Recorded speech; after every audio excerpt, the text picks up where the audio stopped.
If Lego sets were honest. Ninjago and January 1st edition.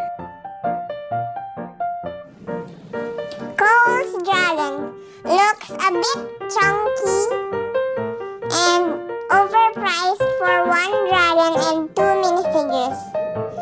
The Bone Warrior spider thing looks really cool, but the dragon kinda